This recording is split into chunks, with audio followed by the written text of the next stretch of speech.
NBA players are the most powerful athletes in the country. They've maximized their earnings and leverage while also managing to make their product more relevant and more profitable. I would say that NBA players are the embodiment of American free market capitalism. So, how did they manage to take over a profitable American sports league from a cadre of multimillionaire businessmen? Let's read the wave.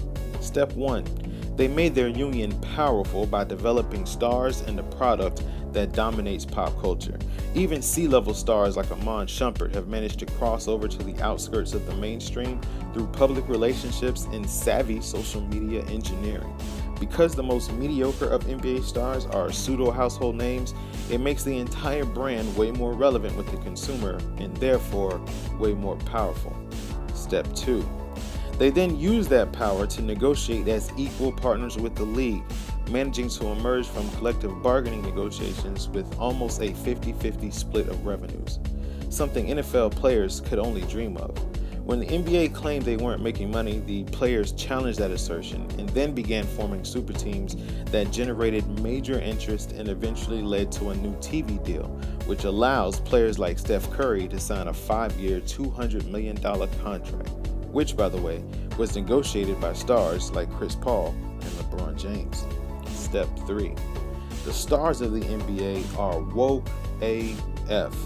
The NBA Players Union is headed by major stars like Chris Paul and LeBron James, and both players are committed to making sure their compatriots eat and eat well.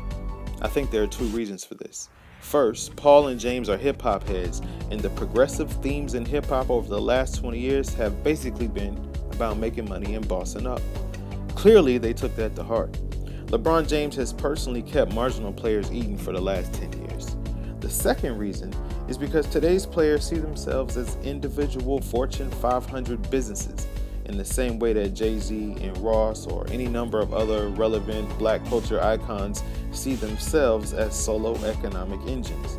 The stars of the league have spoken out on hot-button social topics and endeared themselves to their audience. They have a voice in politics. They exist and move in a business space starving for content and clicks as collateral, and we be clicking.